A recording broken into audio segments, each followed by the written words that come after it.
The Goshen Project, Shall We Dance? Well, it's sort of an activity, it's sort of a link to my next interview. My next guest is Professor Greg Whyte, who's a Professor of Sport and Exercise Science at Liverpool, John Moores University, and a former Olympic pentathlete. So I'm very lucky to be speaking to him this morning. We're going to be discussing the risks of not exercising enough or exercising unsafely. Good morning, Professor.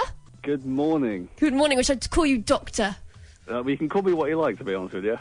Thank you very much. So we just had the results for the Active Age 2012 report that's been published by Arthritis Research UK, and it's about the physical activity for adults and children. What did the results show? Well, it's a really interesting study, actually, from, as you say, from Arthritis Research UK, but also from the Chartered Society of Physiotherapy, who were looking at sort of two key areas. Number one was how much exercise do we do, and are we doing it safely? And the results are really quite stark, and the headline really is that only 1 in 20 adults are currently hitting the government guidelines for physical activity. Really? So it's just 5% of adults are actually doing around 150 minutes of exercise each week. And unfortunately, of those that are doing exercise, only about 20% of them are warming up before the exercise, which is problematic both from a performance perspective but also from an injury perspective as well. So what are the problems that you could face if you don't warm up properly?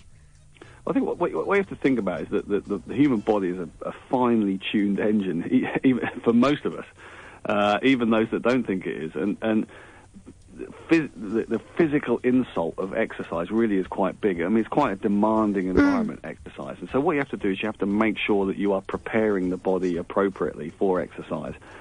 And what warm-up does for you is it effectively does what it says on the tin. It warms up the body, the core temperature, but also the muscle temperature, the ligament and tendon temperature.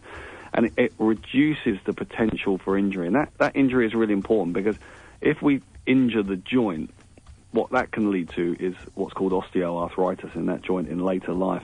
And that's really a problem that we really don't want. And we can eliminate that really quite simply, and that is by making sure that we do a very, very easy, simple warm-up, 5 to 10 minutes of aerobic exercise followed by a light stretch. Do you worry this might be a bit of a deterrent with the report that's highlighting the dangers that face people that don't do the warm-ups? Because, as you said at the beginning, it's quite worrying that just only 1 in 20 are doing the amount of exercise they should be doing anyway. Do you know what? You're absolutely right, and I think that's why we're sort of following up this research with the campaign to get the right message across. And the right message is exercise is wholly beneficial for you. We should all be exercising. Exercise reduces what's called all-cause mortality, so all of the diseases you can think of, particularly things like heart disease, diabetes, cancer, are reduced in people who are physically active. So there's no doubt about it, we should all be exercising as much as we possibly can. What we want to make sure, though, is that people exercise safely so they're not putting themselves at additional risk of injury and storing up problems in later life. I think it's a very positive message. This comes at a very historical time for sports in the UK. Do you think this will inspire others to get fit and active? I certainly hope so. I mean, it's been a fantastic summer of sport so far with the European Championships, Wimbledon, the Tour de France. We've got the yellow jersey wear at the moment with Brad Wiggins. Now we've got the Olympic Games and, importantly, the Paralympic Games coming up as well. There can't be a better time to inspire people to become active. And what I certainly hope is that what we see is we start to see people just getting out of the chair, getting out of the door, becoming more active and enhancing their quality of life. I was quite interested in looking at why, children especially are not getting enough exercise. And it's sort of inspired this show today. It's been structured around competition. And I've been speaking with a TV chef today about how he's competitive in his field, which is in, cooking. I've been speaking to music, and they're competitive in their field. And obviously sports, it seems the most competitive. At school, there was always this saying, oh, they're good at sports. And that was naturally sort of put me off, because I thought, well, I'm not good at sports. This phrase, is it because we're born that way, or is it just because they're interested in more? So are people born competitive, is what I want to know, or do you train that? Can you train that sort of competitive nature? It's a really interesting debate, this sort of nature versus nurture. We can talk about champions. Are champions born or made? Are people made more sporty, or are they born more sporty? And I think the answer to it is actually we are made that way. And I think the tragedy is that sometimes what physical education can do for us is that at school, you're right, we all know those kids who are the sporty kids. But sport means what? It means, for the boys, it means rugby and football, and for the girls, it means netball and hockey. Yeah. And if you're not interested in team games, you're not interested in those team games, all of a sudden you're not good at sport.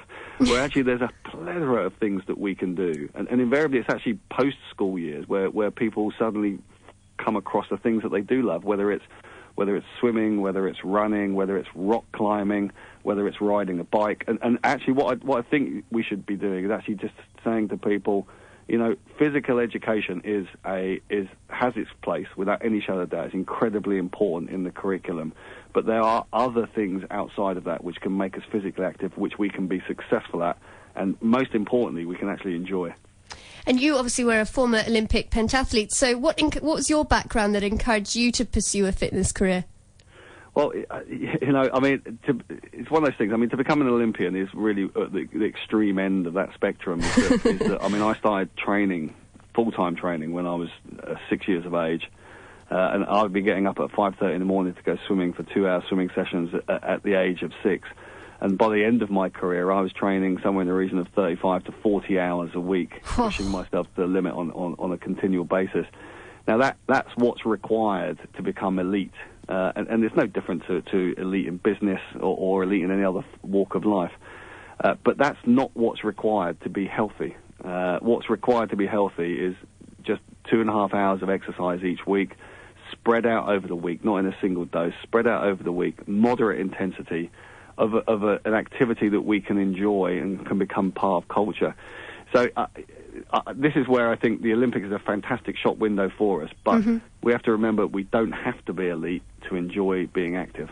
Oh, thank you very much for that. Professor Greg Whyte there talking about getting more exercise and exercising safely. Do find out more from the research. That's the Active Age 2012 report published by Arthritis Research UK and the Chartered Society of Physiotherapy.